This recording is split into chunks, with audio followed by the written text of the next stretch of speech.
Hello, Frugal Force. This is Captain Frugal reporting for duty. I unfortunately have, the sad news we all have. We've all heard about the DC implosion, and there's lots of speculation of what this means for comic books. Well, I want to talk about the internal implosion, the destruction of DC, and a little bit about how that occurred and what could grow from this and hopefully what can be repaired. Also, if you don't mind, make sure you stick around to the end of this video, because at the end I do offer a trivia question. The first person to answer that trivia question down in the comments below gets that good old no prize. So let's jump in and enjoy the video.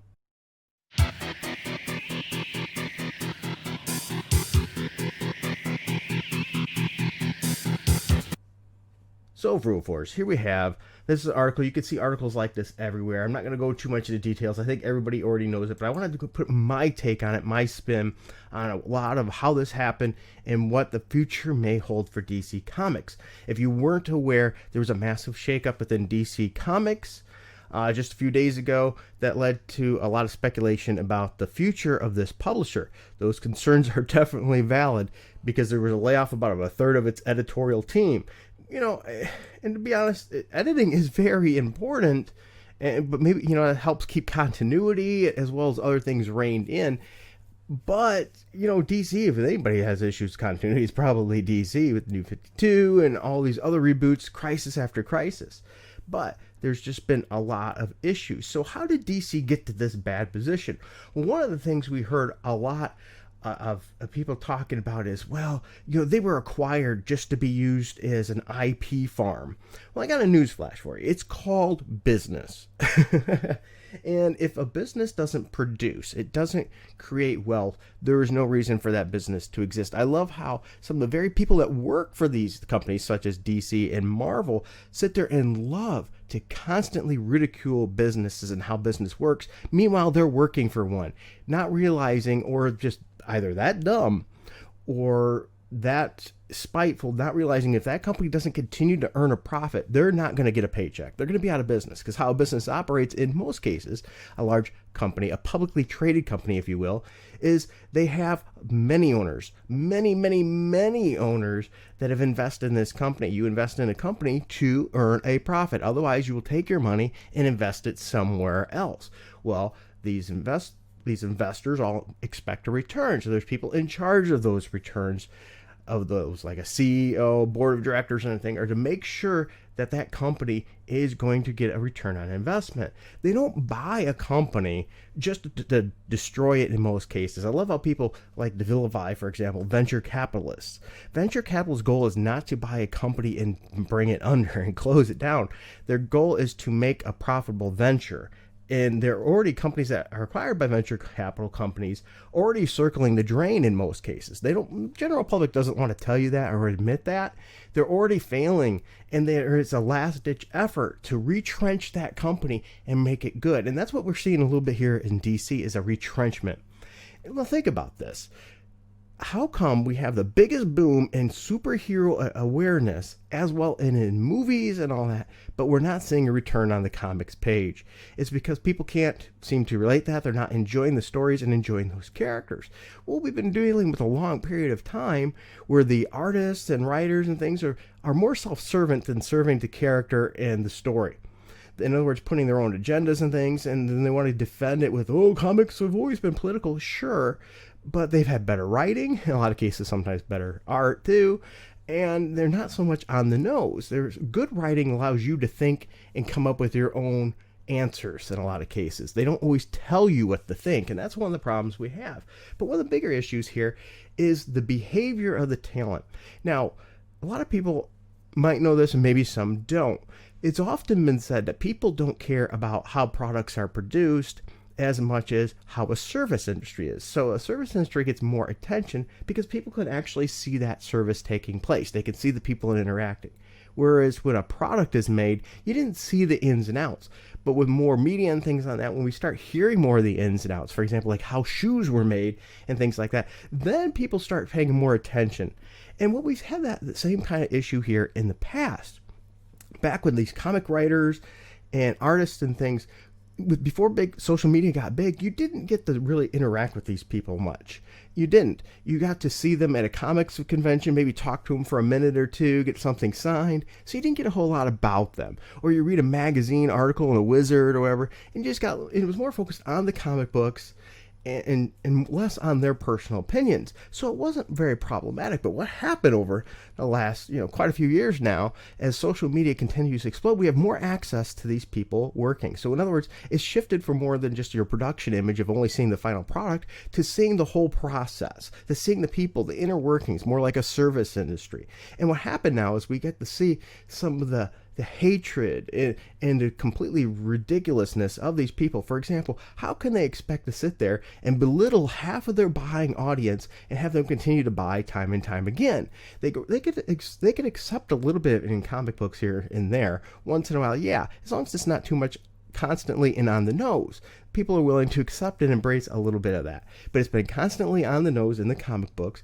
And then people are interested in these people making these books, especially if they're newer. They might check out the company, see what other products are available. And they go, oh, wow, I could talk to the artist, or I could talk and tweet or use Facebook or whatever to the writer. And then they find out, well, this writer's saying all kinds of bad stuff about me because of my beliefs.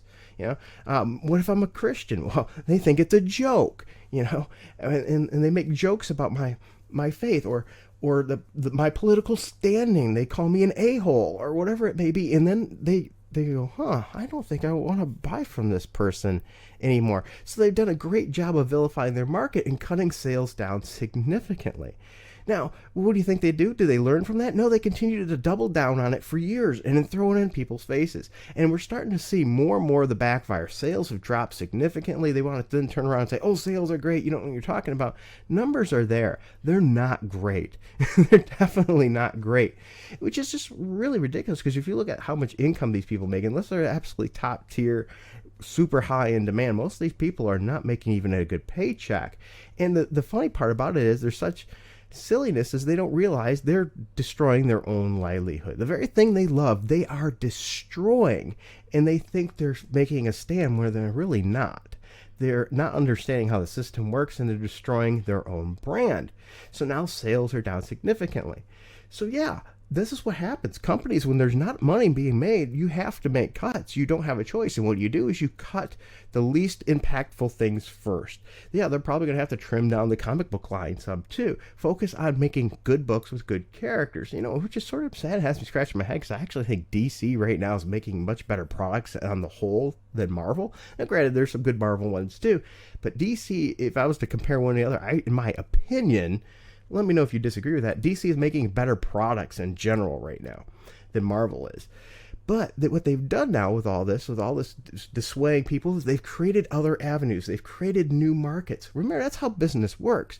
If a company doesn't produce something somebody wants, another company will. And we're starting to see that with more and more independent books.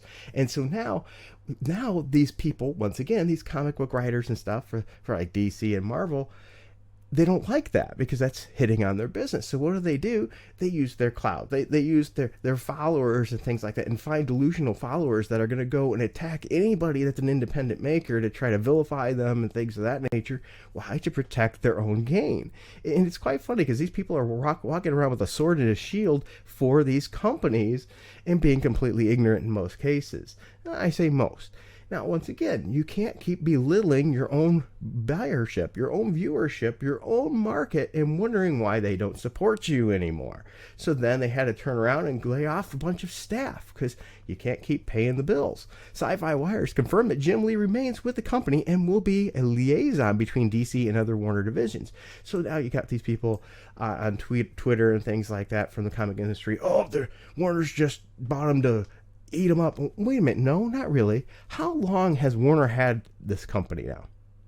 Think about it. And any company would be silly to continue throwing money at something that's not working. Here's the truth. Here's the business facts of how it works. You don't throw bad money after bad money continuously. If you have one particular business unit, that this business unit is going to break even if you're lucky, and you could use those same funds and transfer it to business unit B that's going to double your money. Which one are you going to do? But yet those same people on Twitter and things are vilifying the company for doing that, doing what it has to do to succeed. All of them forgetting that ultimately a company's goal is to make a profit. They have to make those people, they owe that. There's a social, fiscal responsibility to make your owners a profit. If you're working out of your own agenda and not making the people that have invested dollars in your company a profit, who's really the selfish one in the wrong there? Yeah. Who would have thought? But that's one of the problems with these people. They want to act like they care about everybody, and that's why they do all this for comic books. But the truth is, they're in it for themselves. Now we've got people inside the company saying things on Twitter and things, putting up stupid proclamations like, I won't rape a woman. Well, you shouldn't have had to put that. Why? Because there's whisper networks in the background of people trying to get their job, just waiting to pounce, to take something they said and twist it. Now that there's more attention on these people than ever before, they have to be more careful, but they tend to continue to step in the poo. So this company, what does that mean for DC? Well, I think it means we're going to see this impacted through more of the comic industry. I will be surprised if we don't start eventually seeing it for Marvel. When their owners start saying enough's enough, we're not getting enough money from this, let's start shifting it to other things, maybe then they'll wake up. So how can DC come out good from this? Well, firstly, let's put this very simply. Okay. A lot of people are now saying Warner doesn't want to be a comics business. That's not true. Okay. They want to be in the character business. No, they want to be in every business that makes them money. And a comic book is a great way to test the market, absolutely. But if a comic's successful, they can make money. People are forgetting that comics used to make money and still can make money. So it's not that they don't want to, it's not making money. It's not they don't want to be a comic business, it's they want to make money. So we need to make comics profitable again. How do we do that? You hire good people. You hire people and have a policy that you actually enforce. We haven't seen DC enforce their social media policy very much, that's for sure.